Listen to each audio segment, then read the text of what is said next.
Yadullunal khalqa, mereka memberikan petunjuk, membimbing, maksudnya membimbing makhluk, membimbing semua orang. Wa yasbiruna ala adahum ma'a dawamin nushi lahum, dan mereka selalu bersabar sekalipun oleh umatnya banyak disakiti. Dan itu biasa, namanya tokoh, namanya ulama, para aulia, ya biasa disakiti umatnya itu. Pasti banyak yang membenci. Ya. Jadi kalau kamu tidak siap jadi tokoh, menjadi pembimbing umat, ya kalau nggak mau dicat, ya kalau nggak mau dihujat, ya udah nggak usah jadi pemimpin. Gitu. Tetapi sekalipun demikian, ma'adawa min nushilahum, tapi tetap mereka memberikan nasihat, memberikan ceramah, sampai berulang-ulang, sering lagi ceramah ditinggalkan oleh umatnya. Kadang-kadang ada yang lemparin batu lagi. Ya, diuji, sabar enggak? Kalau enggak sabar, ya udah nggak apa-apa. Sabar enggak? Syekh Abdul Qadir Al-Jailani juga sama, malah konon kabarnya itu konspirasi untuk membunuh beliau itu sudah banyak. Nabi juga sama kok, di belakang duduk. Ini satu hal yang apa namanya, yang terjadi berulang-ulang seperti itu. Jadi kalau di YouTube itu baru ada dislike 4, ya enak segitu mah. Soalnya selalu membaca sajak saja ada yang dislike-nya. Ya udah begitulah ada. Memang Allah sengaja membuat makhluk-makhluk seperti itu. Kalau nggak ada yang begitu kan nggak sedap jadinya. Iya gitu bisa ada.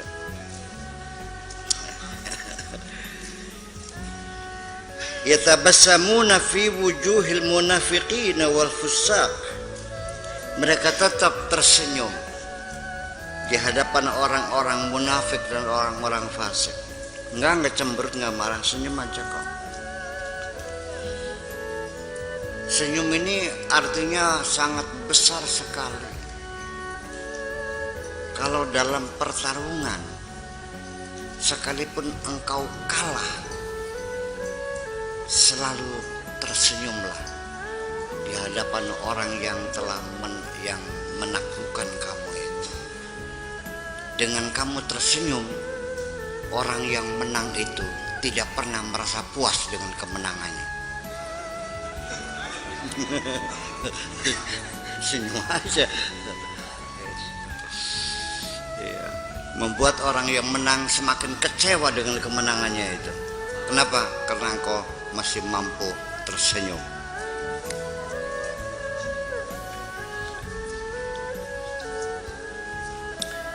Wa yahdaluna alaihim bikulli hilatin hatta yukhallisuhum mimma hum fihi, dan juga mereka tidak pernah kurang upaya, selalu berupaya, berusaha dengan segala macam cara. Bagaimana caranya? Bikulli hilatin hatta yukhallisuhum mimma hum fihi, sampai bisa menyelamatkan mereka dari kerusakan mereka itu. Yang bodoh dipikirin terus bagaimana cara mengajar supaya bisa pintar. Yang medit dia selalu diupayakan bagaimana orang itu supaya menjadi dermawan. Yang malas diupayakan bagaimana supaya rajin, dan seterusnya. Bukan hanya sekedar ceramah di atas mimbar, tidak. Ceramah di mimbar ya pengaruhnya tidak begitu besar ya. Karena bagaimanapun juga berdakwah dengan perbuatan lebih efektif daripada dengan perkataan kok. Iya.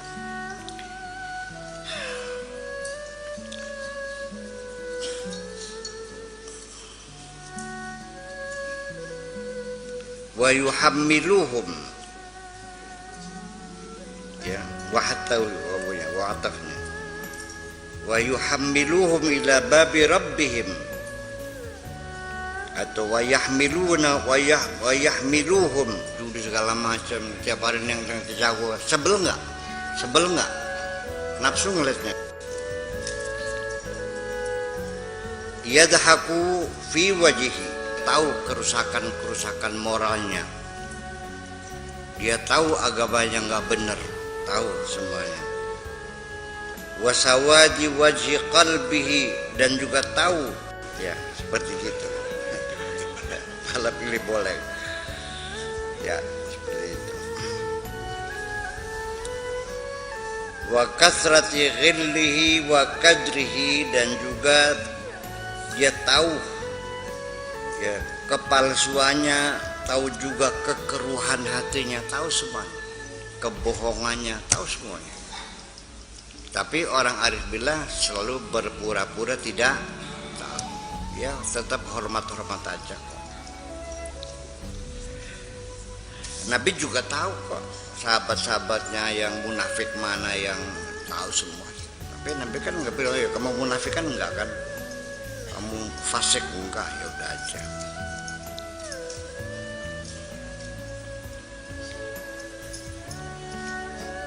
Wal fasiqu wal munafiqu yadunnani annahuma qad khafiya alaihi.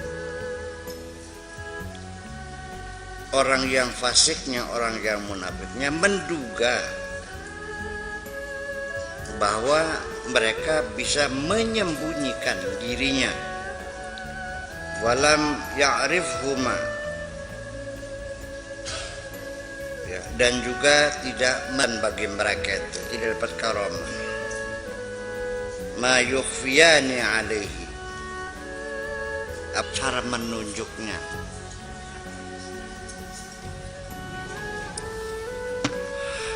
Ini nggak usah pakai ilmu dalam lah, pakai ilmu luar aja juga bisa kok. Orang kalau berpikir matanya ke atas atau ke bawah. Kalau lagi sedih matanya ke atas atau ke bawah. Kalau matanya bergetar sedang jatuh cinta.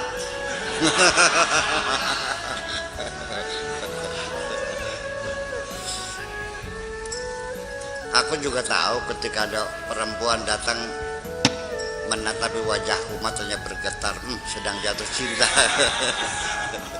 Iya. Tapi kalau matanya membinar-binar, sedang menanam kebencian kepadaku. Ini ilmu tauhid aja udah jelas bisa kok. Dengan pengalaman panjang, ini bukan perlu sejeroneng winara, bukan. Ini kajian psikologis. Iya, itu aja udah ketahuan. Kalau orang berjalannya, kok ada dua kacamatanya?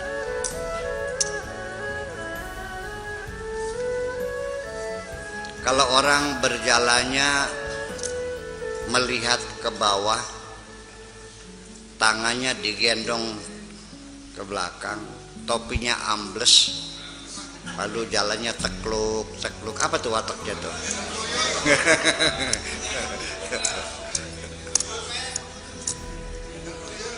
Kalau berjalannya talang teleng gitu, kita apa tuh? Tukmis. Tahu tukmis? Batuk, klimis, raywadon.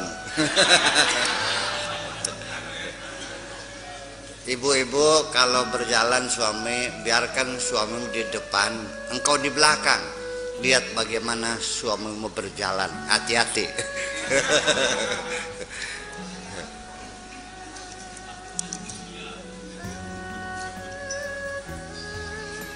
Kalau orang makannya berbunyi, apa artinya? Tukang rasani. Oh iya baik. Saya itu memang itu gestur tubuh, ya body language semua itu menampilkan. Jadi dari begitu ketemu sekali aja juga udah paham, sekilas saja udah bisa, otak orang terbaca semuanya. Ya, ini kan cerita, ini kan karomah para aulia kan gitu, udah pakai ilmu zahirnya juga bisa kok, kan begitu. Satu contoh. Iya, tapi ini kan melalui perjalanan panjang mengamati, menghayati perilaku manusia kan gitu. Saya juga sering kadang-kadang ada tamu ngomongnya begini, nomor satu pertama kula bade silaturahmi nggih, nomor kali nyuwun barokah nggih, nomor tiga wis paham. Iya, lakinya lagi selingkuh.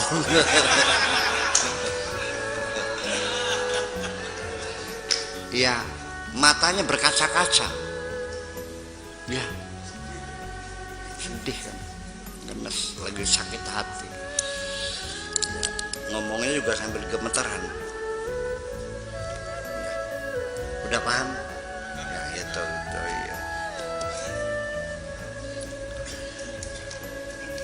Semakin kamu banyak bicara, semakin aku bisa mengungkap siapa Anda.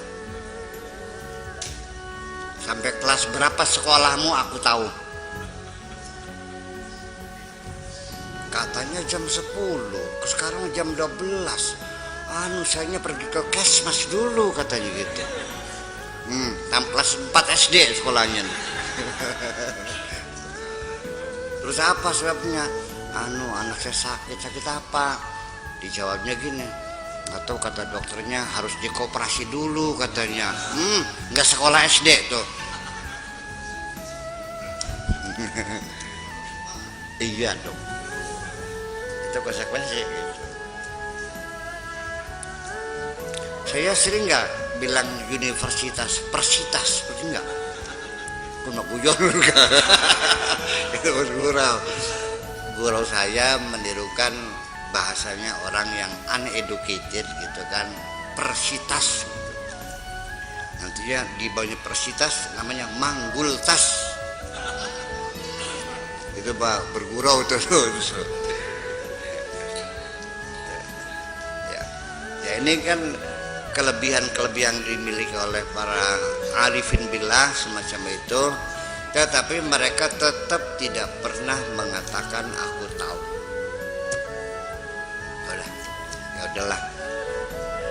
Yang penting ke depan hati-hati, dan mereka itu tidak punya kepentingan pribadi. Tugas mereka membimbing umat manusia. Jadi yang nggak ada yang dibenci, nggak ada. Kalau kamu masih punya rasa benci kepada siapapun, dipastikan kamu pasti bukan wali.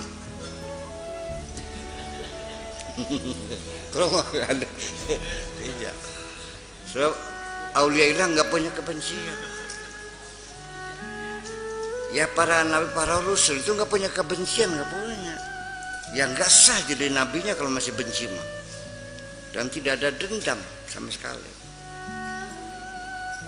Ya, sekalipun orang itu berbuat jahat, tetap didoakan. Ya. Dan dimaafkan. Para nabi rasul itu orang yang menjahatinya pun didoakan kepada Allah. Ya Allah, ampunilah mereka yang telah menyakiti diriku ini, karena aku sudah memaafkannya.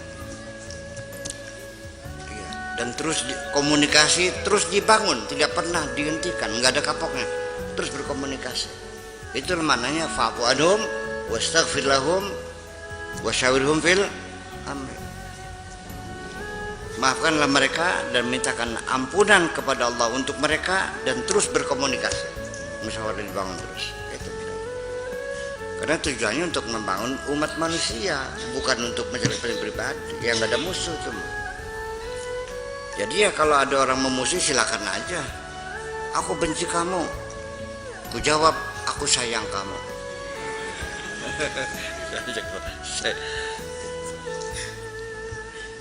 Ya mesti seperti itu ya. Dan kita nggak usah menjawab, nggak usah merespon apapun juga.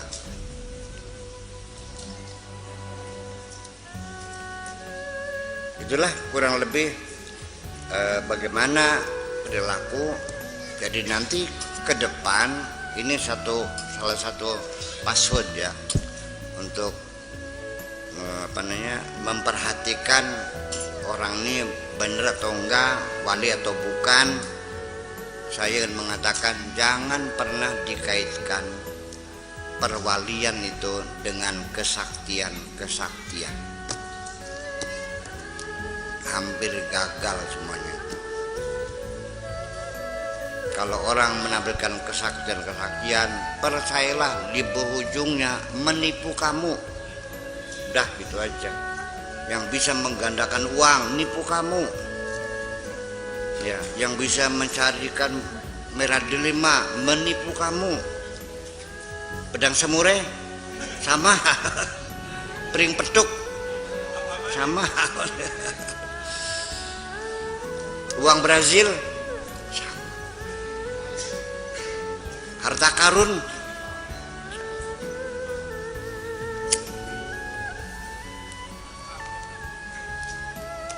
orang sakti itu adalah tangan kosong, masuk kantung kosong, dibuka kosong. Itu sakti.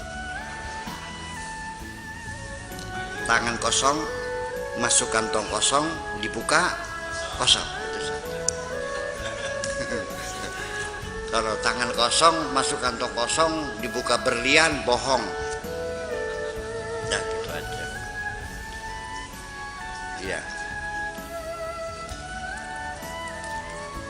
Tapi sebelum kamu memperhatikan seorang wali, begitu dia sadar ada yang memperhatikan, pasti bersembunyi. Nah, cirinya wali ini kalau meludah selalu ke kiri. Sengaja, selalu ke kiri. Karena ada yang perhatikan, sengaja meludah ke kanan. Udah selesai. Dudu wali jauh spur.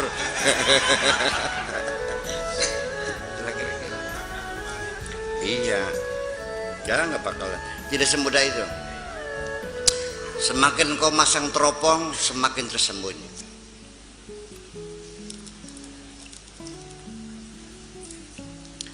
Kaedahnya bahwa kemesraan tidak mungkin dapat dirasakan ketika banyak yang nonton. Enggak, iya. Kemesraan tidak mungkin dapat dirasakan ketika banyak yang tulis. Ya pasti terganggu dong. Ya. Kamu enak gak cipokan banyak yang nonton? Yang gak enak, gimana enaknya? Kecuali kamunya jadi bintang film, malah ditonton orang banyak malah. Hati-hati aja. Koyor. Iya. Wala karamata ma yakhfiyana alaihi ya'rifuhuma bilahmihi wa nazarihi wa kalimihi wa harakatihi, bahasanya, ucapannya, wa harakatihi, dan gerakan-gerakannya. Ya, ya'rifuhuma 'inda zahirihi wa batinihi. Lahir batin harus tahu semua. Cara ngomongnya, cara geraknya, cara menunjuknya, cara gebrak-gebraknya, cara ketawanya.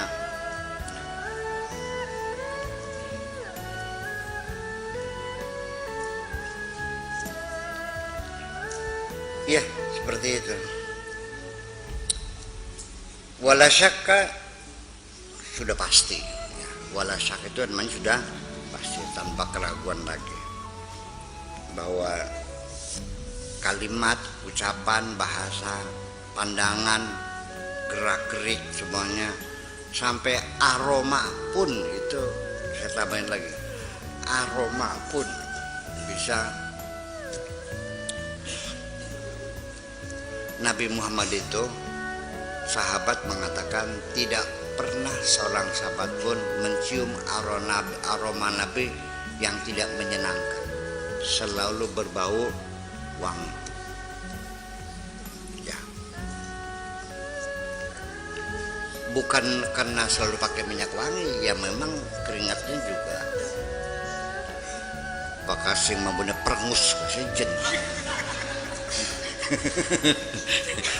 Iya, yang baunya menusuk tuh, namanya bau kecok.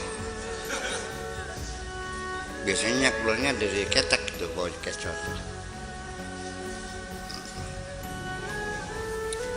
Ya kalau bau kecok yang pasti dia belum mandi, itu aja lah.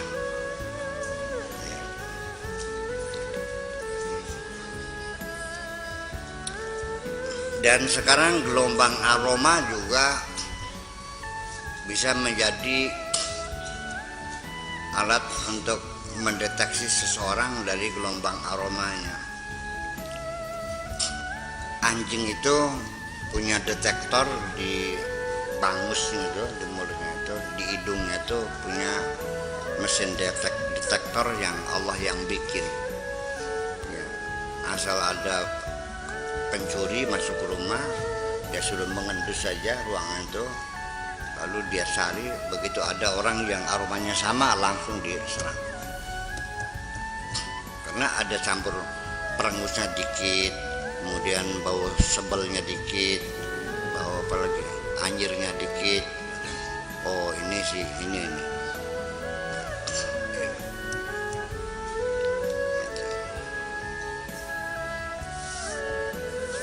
Ini aroma sampai kepada orang yang hatinya hasut juga, itu ada energi negatif yang menular kepada kita. Ya, sebaiknya segera jauhkan saja, nular. Kita nggak nyaman gitu kalau dengan orang yang hasut. Dia tuh orang hasut itu orang yang tidak suka melihat kita senang. Nggak usah dilawan, udah tinggal aja, sudah nggak usah bersahabat lagi. Membuat suasana nggak nyaman aja. Kita juga begitu dalam ruangan, tiba-tiba ada orang yang jiwanya hasud, wa min syarri hasidin idza hasad. Nah, kalau sedang hasudnya sedang tidur mah nggak ada masalah ya itu juga. Tapi kalau sudah ngamuk hasudnya terasa sekali. Aromanya, pembicaraannya, pandangan matanya, cara makan, cara batuk, cara napas, cara tidur, semuanya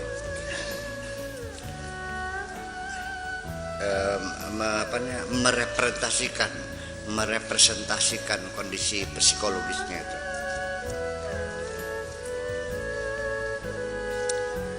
Wailakum tadhunnuna annakum tukhfuna ala siddiqin al-arifin al-alimin. Ya, celaka buat kamu. Ya. Tadhunnuna, dikiranya kamu punya dugaan annakum tukhfuna as-siddiqin, dikiranya kamu bisa bersembunyi, bisa menyembunyikan dirimu sendiri kepada orang-orang yang as-siddiqin al-arifin al-alimin, orang yang siddiq, arif dan alim.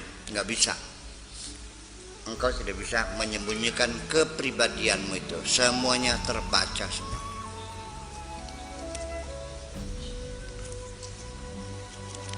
Ya, sampai orang yang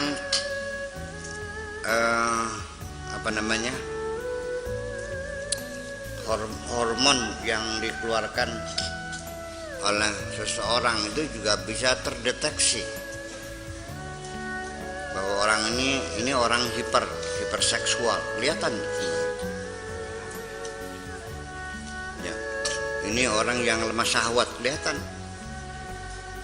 Bahkan kelemar kus kan, loyo gitu. Dan tidak bisa disembunyikan, sepertinya agresif, lihat cewek kayak ya gitu tuh, seperti jagoan lah, aksi banteng tenaga cacing loh.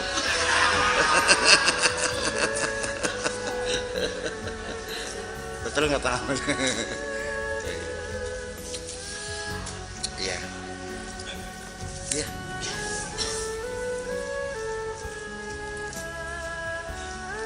Ya akhirnya mah ya tetap aja bahwa orang yang tingkat seksualitasnya sempurna tuh atau yang perkasa tuh orang-orang ahli zikir juga kok.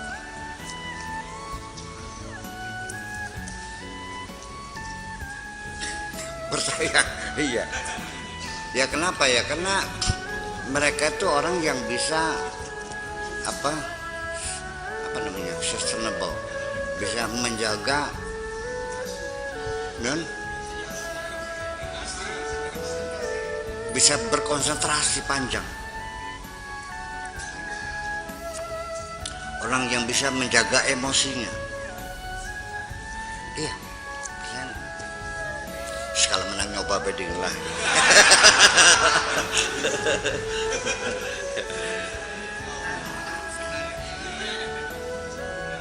Tapi ilmu semacam ini nanti kita face to face aja, empat mata aja, bukan untuk umum ini mah.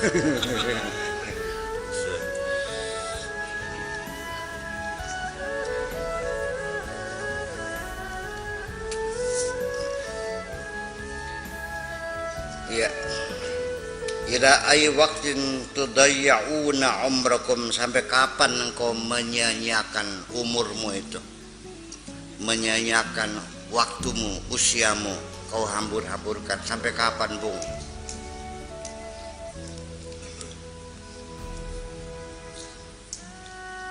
Untuk apa? Fila syai, untuk sesuatu yang nihil, sesuatu yang enggak punya nilai, kau hamburkan waktu setiap hari. Iya. Orang munafik, orang fasik, orang yang itulah sehari-hari waktu dibuang-buang, tidak ada manfaatnya. Ya begini aja lah caranya, metodenya. Setiap kita akan tidur, sebelum naik ke ranjang, ambil pulpen, ambil kertas, coba direkonstruksikan kembali, diingat kembali sejak bangun tidur pagi sampai akan tidur lagi malam, sok ditulis satu persatu apa yang sudah kamu lakukan.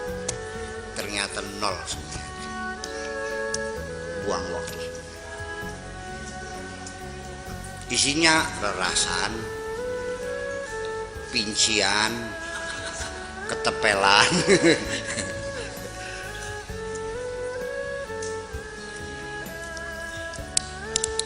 Ya. Uang hilang, bisa dicarinya, bisa digantikan, tapi waktu tidak pernah akan kembali. Jadi kalau kamu rugi waktu, rugi untuk selamanya. Ya, rugi uang, besok-besok bisa untung lagi kok. Ya. Dan waktu yang kau hamburkan itu adalah umurmu. Yang kau hamburkan adalah umurmu, usiamu.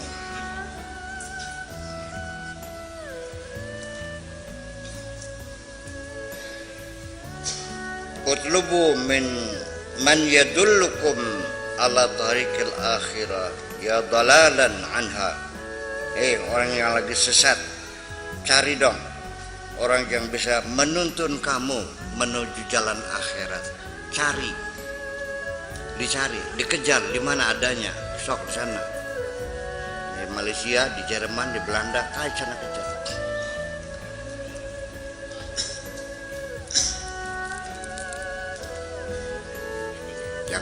Jangan menunggu kamu dilayani.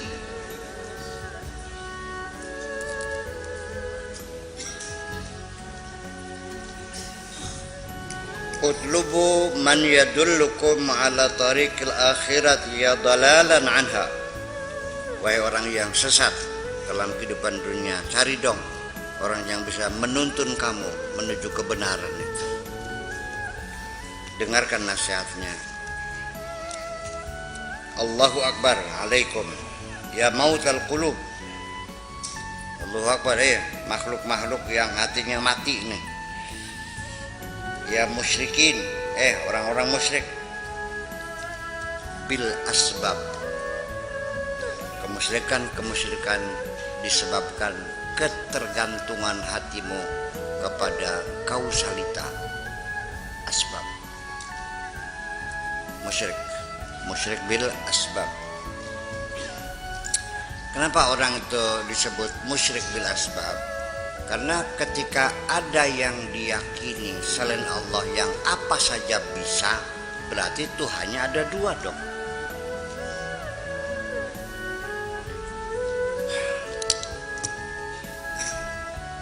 Kelihatannya nggak musyrik ya, tapi kalau kita memperhatikan kemusyrikan juga.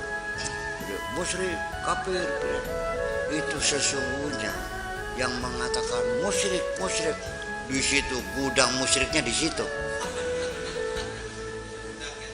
gudang di situ. Musyrik, ya gudangnya di situ. Kafir, ya gudang kuburnya di situ juga.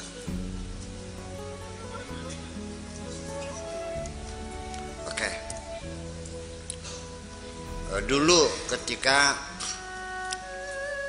saya sering ke hutan 40 hari bertapa tiap tahun, awal Dzulqa'dah sampai tanggal 10 Dzulhijjah 40 hari. Juga banyak para ulama yang mempertanyakan gitu, mencurigai ini pakai sakur ini ajarannya apa ini? Jarangkali mengajarkan kesesatan. Nggak ada ibadah pertapaan dalam Islam itu. Padahal sekolahnya tinggi, di luar negerinya 20 tahun belajarnya, ijazahnya sekoper segini. Ngapain ke hutan-hutan cari kesaktian gitu? Ya kan gitu, tinggal cari duit yang banyak, kemampuan tinggi, kemampuannya hebat, ngapain puasa-puasa cari yang banyak? Toh nanti kalau sudah duitnya banyak apa saja juga bisa kok, kata mereka begitu. Kalau duitnya banyak mah apa saja bisa. Ini artinya bahwa mereka yang disebut kiai itu masih meyakini selain Allah ada yang apa saja bisa. Apa namanya?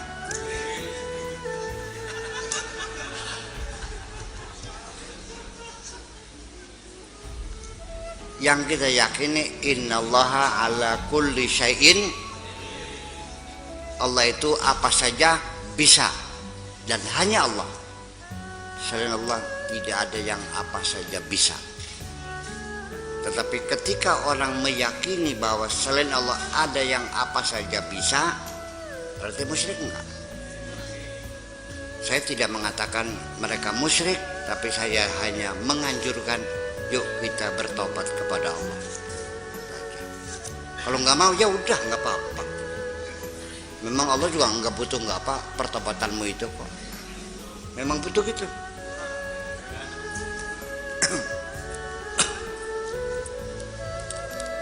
Itu ya musyrikin bil asbab. Udah paham? Musyrik bil asbab, menyekutukan Tuhan karena selain Tuhan ada lagi kekuatan lain yang bisa menentukan. Namanya hukum kausalita.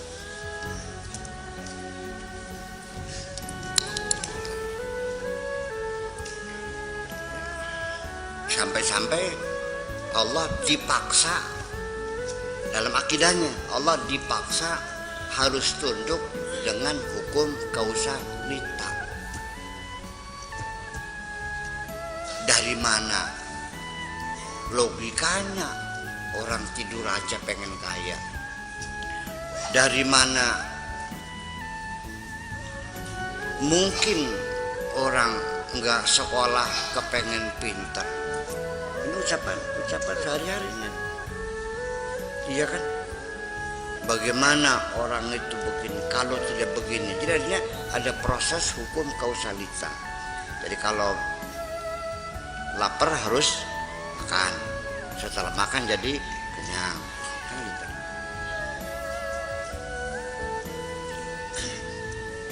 Orang bisa dihormati karena harus punya harta. Kalau nggak ada harta nggak dihormati.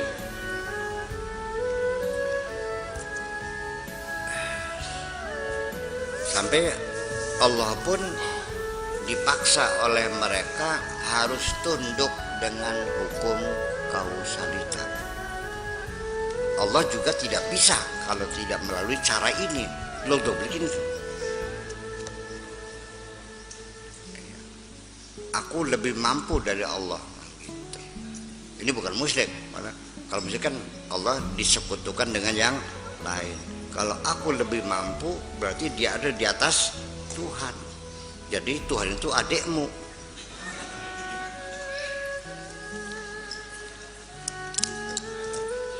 Ini dalam ucapan sehari-hari. Mereka nggak sadar ucapan sehari-hari. Nih contohnya ada bangunan nih, ya kan? Mana PD-nya tuh? Iya. Sudah ada belum yang ngomong kalau saya nggak ada nggak bakal jadi nih gitu? Ada belum? Tapi saya sering mendengar biasanya itu masjid ya, balai desa, pokoknya yang bangunan umum lah gitu. Lamun lakar yang memasal dadi ya. Kalau nggak ada gue nggak bakal jadi. Tahu, gue nyumbang nih 500 juta loh. Silakan Anda bangga dengan kebaikan Anda. Ya, paling-paling amal Anda hilang. Tapi kalau Anda mengatakan seperti itu, kalau tidak ada saya nggak bakal jadi, itu kurang ajar kepada Tuhan. Ya, kalau Anda bangga cerita-cerita sama orang saya nyumbang boleh, itu disamper ria, habis amalannya dan tidak akan mendapatkan imbalan dari Tuhan, mending itu mah. Ya, tapi dengan mengatakan tanpa aku tidak mungkin jadi, saya bilang, Allah ada, Allah yang menentukan, ya nggak bisa. Oh jadi kalau ada kamu, masjid ini jadi gitu. Kalau kamunya nggak ada, kalau nggak ada saya nggak bakal jadi. Nah kalau kamunya ada, jadi. Kalau kamunya nggak ada, Allahnya ada, nggak jadi. Kalau saya nggak ada mah. Jadi dia merasa lebih menentukan di atas Tuhan. Itu sehari-hari. Dan nanti sebelum engkau menghadap Tuhan, ketahuilah kecelakaanmu di dunia keluarnya dari mulutmu ini kok.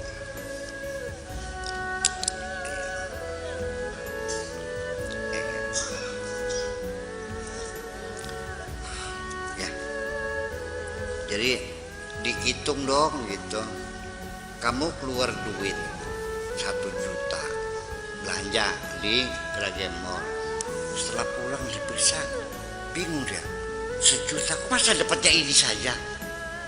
Dapat cepet sama peniti. Kok masa 1 juta? Obat nyamuk sih. Masa 1 juta? Anda membuang uang banyak dengan hasil yang sedikit, merasa kecewa enggak? Tapi Anda membuang-buang kalimat yang berhamburan, tidak ada hasilnya, tidak pernah merasa kecewa. Uspai purbai. Ya.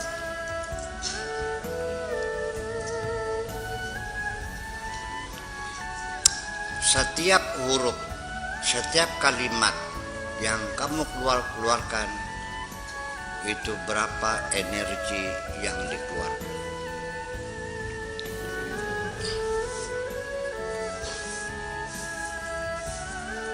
Berapa ratus karbonat yang terbakar ketika Anda berbicara, lebih banyak daripada tenaga yang kau keluarkan. Iya.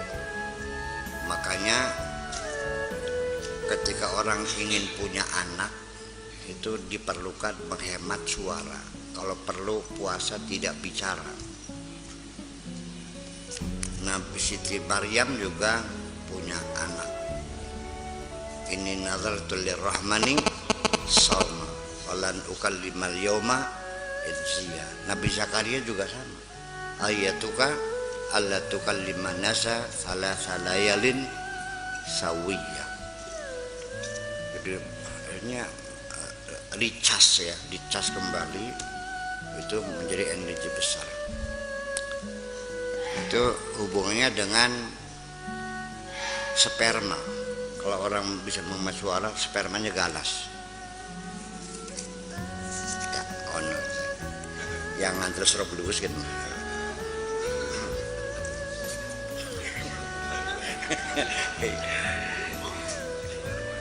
Iya. Apa hubungannya ilmu tasawuf dengan sperma?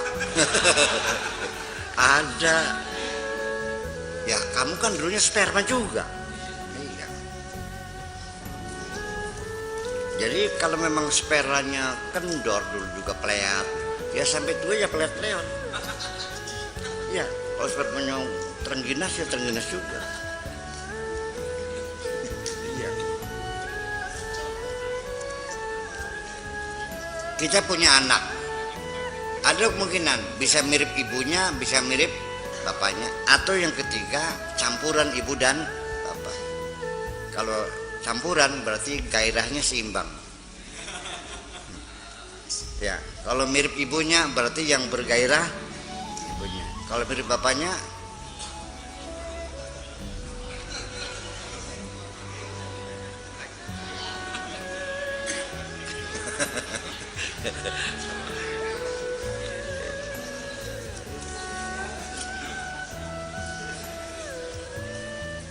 dan nanti begitu bentuk zigot itu terus berkembang, zigot ya.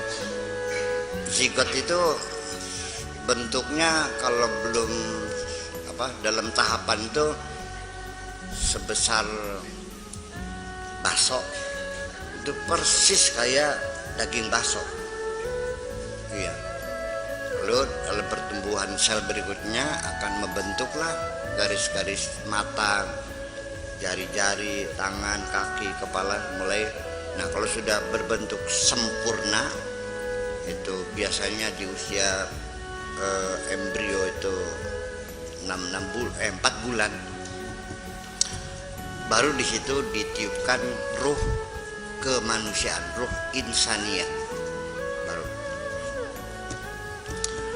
Sebelum itu sudah ada rohnya juga sih, sudah ada di hidup, tapi kan masih roh hayawaniyah.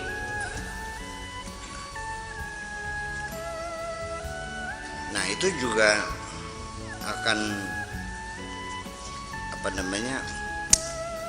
tidak terlepas dari awal kejadian kita dalam perut sampai sekarang.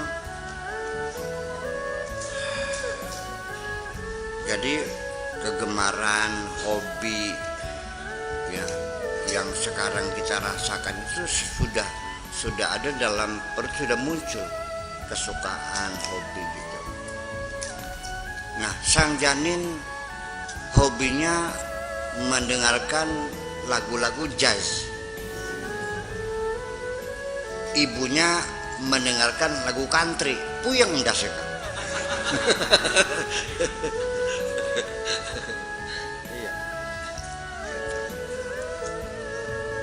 Kadang-kadang seorang ibu mendadak punya keinginan, kedoyanan yang aneh, yaitu makan rujak kedongdong sama sambalnya sambal gula merah tuh ya. Oh, gitu ya. Kok begitu? Sampai ada yang makanin tanah juga ada. Ampo namanya itu. Berarti bahwa ketika kita masih dalam perut ibu, kita sudah punya kesukaan, punya kedoyanan, punya hobi sama Allah. Iya. Tapi psikologi embrio masih belum banyak digali orang, sampai sekarang masih dipelajari. Ya mudah-mudahan segera ditemukan, barangkali saja dengan kajian psikoembrio ini kan nanti minimal kita bisa merekayasa ya gitu.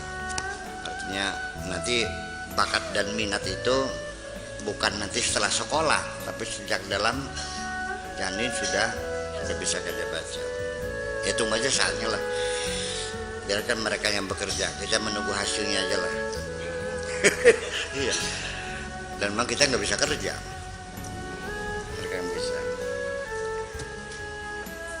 Ya uqala bil asbab, dan wahai orang-orang rasionalis yang mengandalkan otak saja dengan hukum kausalitanya,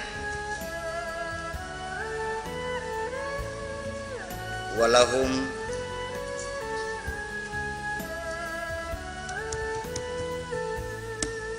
kalimatnya kan nyambung, walahum waqwahum wa ma'aishuhum wa ru'usu amwalihim, dengan segala yang mereka miliki berupa kekuatan-kekuatan yang mereka miliki, wa ma'aishuhum, dan penghidupan yang mereka miliki, wa ru'usu amwalihim, dan modal yang mereka miliki, wa salatinu biladihim, dan raja-raja mereka yang miliki, wa jihatuhum, dan daerah mereka, allati yantahuna ilaiha, sampai di penghujungnya, teritorialnya, daerahnya semuanya. Innahum mahjubuna anillah azza wa jalla, mereka itu orang-orang yang mahjub, yang tertutup mata hatinya, tidak bisa mengenali Allah.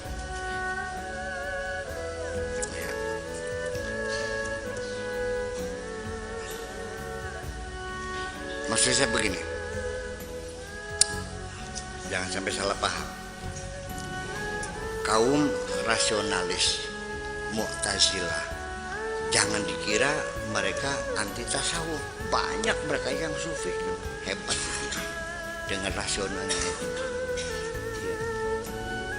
Jadi jangan mengatakan bahwa rasionalitas itu menghambat kemarifatan. Enggak juga, malah justru itu yang lebih mampu mengantar kepada kemarifatan. Nah itulah makanya lalu kita bikin mazhab baru sekarang, namanya mazhab rasionaliyah. Mazhab rasionaliyah, yang rasional. Itu. Sebagaimanapun tetapi nanti logika kita ini sifatnya hanya sebagai kata pengantar.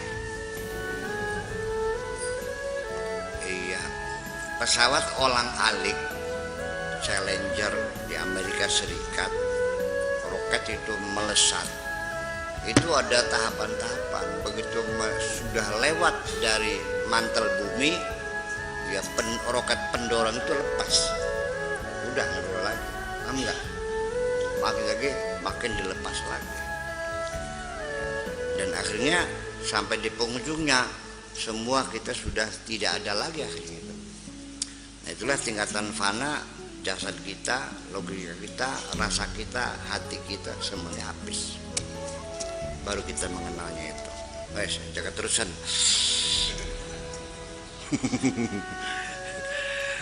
Kullu man yara ad-durra wan nafa min ghairillah azza wa jalla falaysa bi'abdin lahu.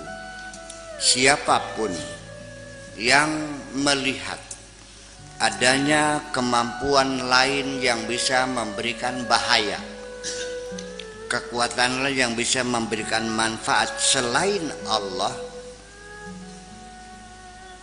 itu dia bukan hamba Allah. Dan ini sehari-hari dalam pikiran sadar kita, melihat jabatan-jabatan kekuasaan, ya kan gitu, lembaga-lembaga kenegaraan, tentara, militer, kepolisian, kejaksaan, kehakiman.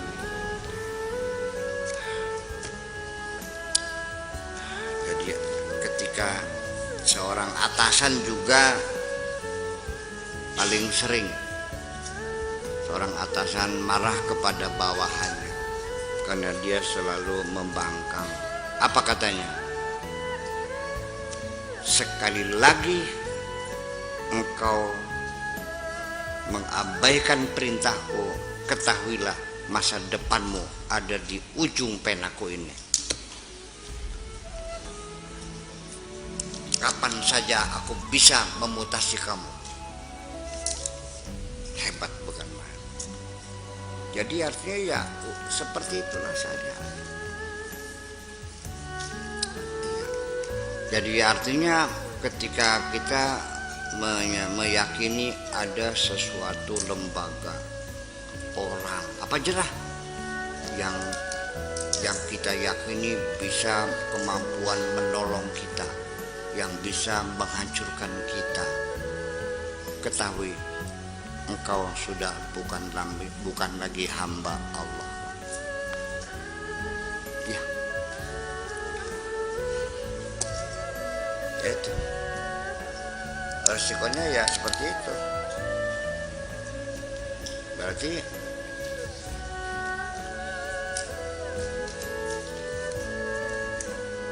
sebab ad-daru dan an-nafi'u itu hanya Allah, Pak. Allah nggak ada. Kamu masih punya rasa takut nggak kepada selain Allah? Masih ada kan? Belajar kurangin deh, pelan-pelan aja dulu, kurang aja dulu. Nanti kalau rasa takutnya udah hilang sama sekali, kamu dianggap orang gila. Pelan-pelan aja dulu gitu. Ya minimal sebelum kita takut itu coba langkah awalnya coba lepaskan ketergantunganmu kepada siapapun. Ya, sehingga kamu tidak takut dipecat, kamu tidak takut disantet, kamu tidak takut dibunuh.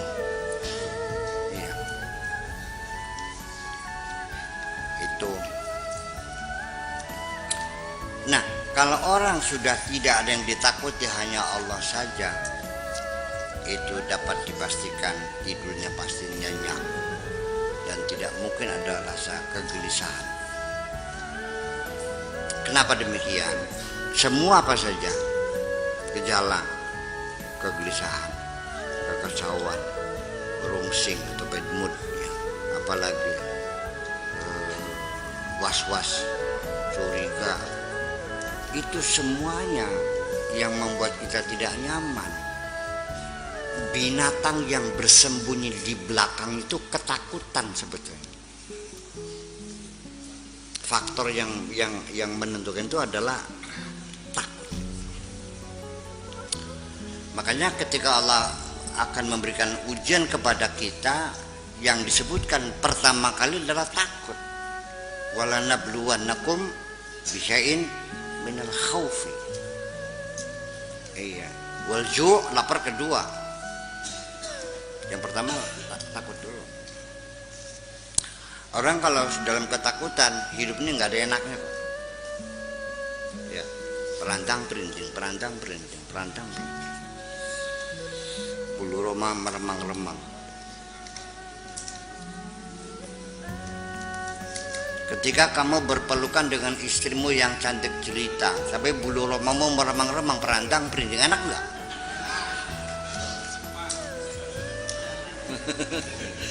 Gak jalan, macet semuanya.